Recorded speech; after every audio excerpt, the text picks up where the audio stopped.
咁大家都知道我中意 iPhone 噶啦，咁其實我第一部 iPhone 咧係 iPhone 4嚟嘅。嗰陣時我記得我係嗰陣時好似9歲啦，2016年嘅暑假咁樣啦。嗰個係我人生嘅第一部智能電話。而我覺得一個特別嘅地方就係依家嘅 iPhone 已經出到好新啦，即係個 OS 都已經好成熟。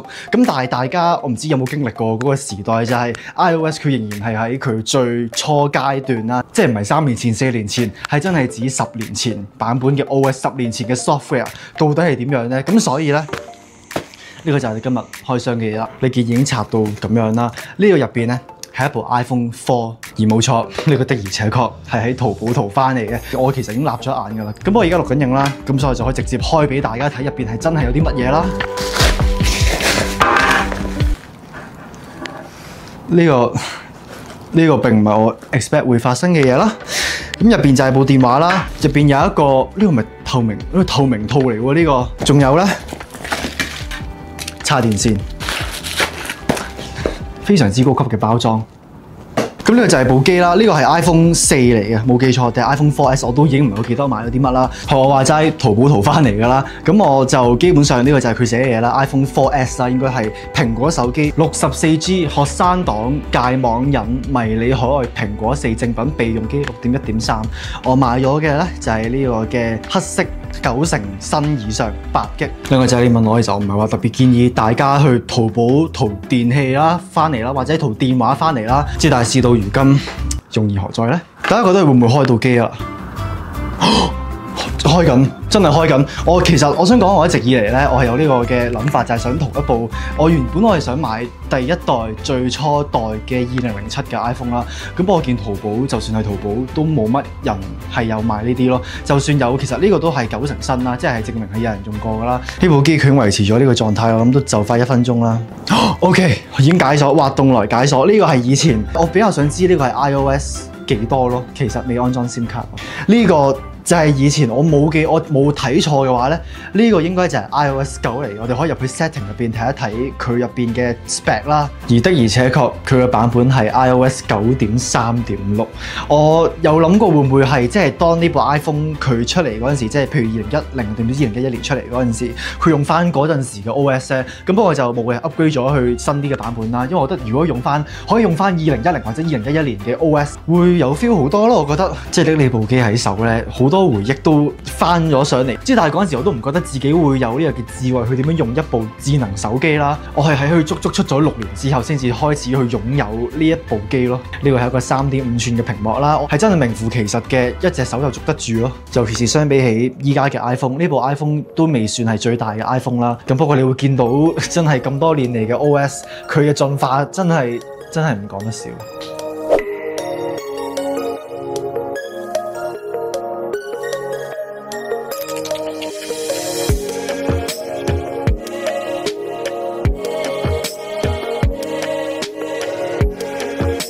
我哋可以睇呢部電話有啲乜嘢啦？呢個係 iOS 9，好多嘢同而家嘅 iOS 26都已經係爭咗好遠好遠，即係你成個使用體驗啦。呢個係佢嘅 Control Center。之後仲記得呢個 OS 出咗嚟嗰陣時，我都好似已經有呢個嘅智慧，佢真係識用 iOS 9。嗰陣時我記得我好似係有部 iPad 嘅，即係呢個界面對我嚟講都未至於話係好陌生咁樣味道嘅。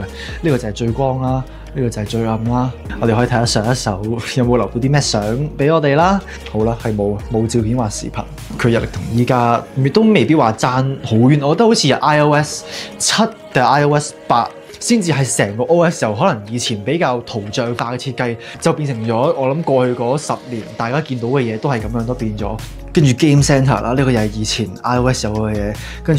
跟住見好多遊戲咯，即係譬如咩《Popstar》啊、《我的世界》呢啲，其實我比較有印象就係呢個僵屍尖叫。跟住其他嗰啲自己都冇乜點玩過，因為呢個都係簡體字啦，因為佢係喺大陸佢自己有人用過，跟住再 reset 咗，跟住再俾我噶啦，再賣出去噶啦。咁所以就係咁樣咯。大家睇下呢個相機嘅界面同而家係幾咁唔同。其實又未至於話真係好唔同嘅，即係佢有翻我哋大家用慣嘅 setting， 只不過係即係個界面，尤其是同而家 iOS 26，佢今次又 update 咗成個界面啦。我覺得呢一個相機界面係真係伴隨咗我哋好多年咯。呢個界面我自己覺得其實幾容易控制嘅，即係呢個係相片、影片，佢嘅相機質素，哇！我哋可以對比翻同而家我用緊嘅一部 iPhone， 呢個唔係最新嘅 iPhone 啦，咁不過我哋可以照我部新嘅 iPhone 叫我清潔相機鏡頭。大家可以睇一睇呢10年之間 iPhone 相機嘅進化。呢個係即係呢個唔係最新嘅 iPhone 啦，當然呢個係 iPhone 15之後諗大概2年前出咁樣啦。但係你都可以見到兩者隔咗10幾年嘅分別。我嚟張自拍啦，我哋可以試下錄埋條片啦。哇！呢個 mon 真係好細，我而家先發覺。呢個係 iPhone 4入邊錄嘅片啦，我唔肯定我之後仲有冇機會可以將呢部 iPhone 入邊嘅相嘅片 upload 去我部電腦，再真係以佢嘅最高質素俾大家感受下啦。咁不過呢個就係我哋目前見到嘅嘢咯。呢個係有盞燈，係要啲時間先至去 focus 到。另外其實我而家部相機唔係話 zoom 得好遠啦，即係我係因為以前部 iPhone 我印象中我都唔記得咗佢係冇得你錄影嗰陣時放大嘅。咁不過佢係 zoom 得都幾近下咯，原來。跟住呢個就係我啦。我唔知自己咩樣啦，呢個就係前面鏡頭啦。我覺得其實佢影出嚟嘅效果真係唔係話特別差咧，即係至少你都可以見到我塊面嘅細節啦。我件衫可能白色有少少爆光啦，如果 focus 喺我塊面入邊，再加埋呢盞燈照落我度，但係其他嘢佢嘅細節，我覺得係算係唔差喎。以一部2011年嘅電話或者2010年，呢把聲好熟悉嘅，大家聽多次。另外就係呢個 iPhone 佢嘅設計，我覺得佢呢隻黑色係我記得佢係特別吸手指印啦。我用咗諗都唔知有冇10分鐘，佢呢隻料已經係吸晒塵同埋吸晒手指印咯。咁可能大家會想知道呢部電話淘寶圖俾咗幾多錢啦？我可以同大家睇一睇啦。我其實咧就淨係俾咗68蚊嘅啫，人民幣啦。即係當然你頭先大家都見到個開箱過程唔係話特別靚啦，即係唔係話特別高級啦。另外我都想問一問呢部 iPhone， 佢當年佢推出2010年出嚟嗰陣時，佢嘅更新係啲乜嘢咧？即係佢有啲咩特色咧？比上一代好似係 iPhone 3GS， 我哋可以睇一睇啦。上網 iPhone 4佢有幾個新功能啦，包括個 mon 係變咗呢個叫 Retina Display 啦。呢個我記得當年。即係我當年我唔知呢樣嘢啦，即係我後尾我先知啦。有咗 Retina Display 之後，因為佢真係 Apple 真係將佢嘅電話佢嘅質素，佢冇話將佢質素升到去好高好高，但係個質素嘅參數係足夠令我哋對眼係睇得舒服，同埋令到我哋睇得清楚。佢亦都係第一部 iPhone 佢有前面嘅鏡頭，咁所以呢個啱啱大家見到嘅相，假設大家見到嘅話，係第一代前面鏡頭嘅 iPhone 佢影出嚟嘅效果。而有前面鏡頭都代表佢第一次支援 FaceTime 啦。呢部 iPhone 亦都係第一部 iPhone 佢支援去篤一下，去令到部相機去對焦咯。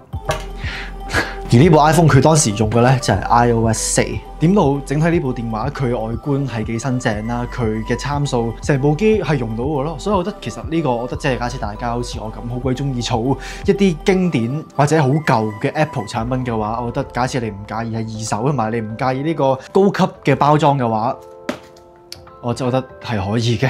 至於你問我呢部電話買咗翻嚟，我嚟做乜嘢？我覺得我可以留低佢啦，或者可以做一部相機啦。我見有啲人可能會用可能以前比較舊啲嘅 iPhone， 即係譬如第一代 iPhone， 即係令到你影啲相更加有復古感嗰啲，所以我覺得呢個亦都係我可以做嘅嘢咯。係啦，呢個就係我暫時諗到嘅唯一嘅用途。呢個真係非常之好嘅理財決定。嗱，呢一部咧就係我以前用嘅 iPhone 4嚟嘅，基本上見到基本上係一模一樣啦，都係黑色啊。呢部基本上已經開唔到啦，因為我之前都大概分享過啦，就係我以前用咗呢部機，我諗都唔知有冇2個月定唔知3個月。我有一日去學游水堂，跟住學完之後，我就將佢連埋我嘅泳褲、我嘅濕嘅毛巾擺入去我個游水袋入邊。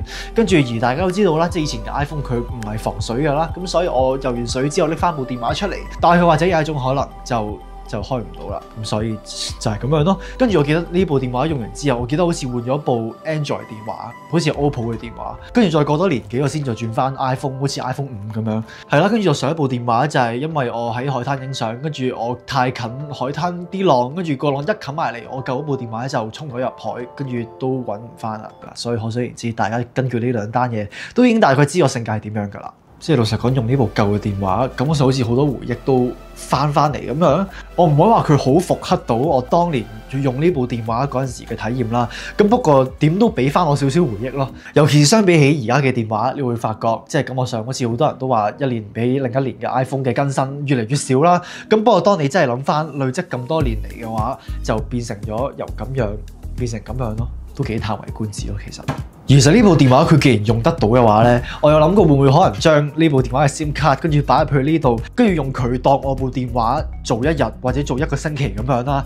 呢個我覺得其實幾有趣咯，我覺得其實可以真係試下咯。不過我都有理由相信好多用嘅 app 依家呢個都唔支援以前嘅 iOS 啊，咁所以好難講。或者其實都可以試下嘅。假設大家想睇嘅話，下啲留言同我講啦。咁就係咁啦。唔知大家有冇對可能 Apple 一直以嚟咁多年嚟推出嘅產品對邊一種特別情有獨鍾呢？即係呢部 iPhone 4固然啦，對我嚟講，因為佢係我第一部真係手提電話啦。我屋企其實都仲有一部最原始2007年嘅 iPhone， 嗰部係我老豆以前出嗰陣時買嘅。咁佢依家其實佢開到嘅，咁不過就基本上就你開到個畫面，但係就解鎖唔到。佢連佢部電腦先至可以解鎖到啦。之但係要揾一部電腦去支援最初第一次定一代嘅 OS， 係基本上都冇乜可能啦。咁所以就係咁樣咯。呢個就係2007年嘅第一部 iPhone 啦。呢個係我老豆買嘅，好多人都叫做翻揀盒啦，因為佢的而且確都有啲似啦。佢其實係同我同年出世嘅，咁所以佢其實都已經成咗年咯。其實咁就係咁啦。多謝大家收睇呢條片，有咩想講嘅話，記得 comment section 留低同我講啦。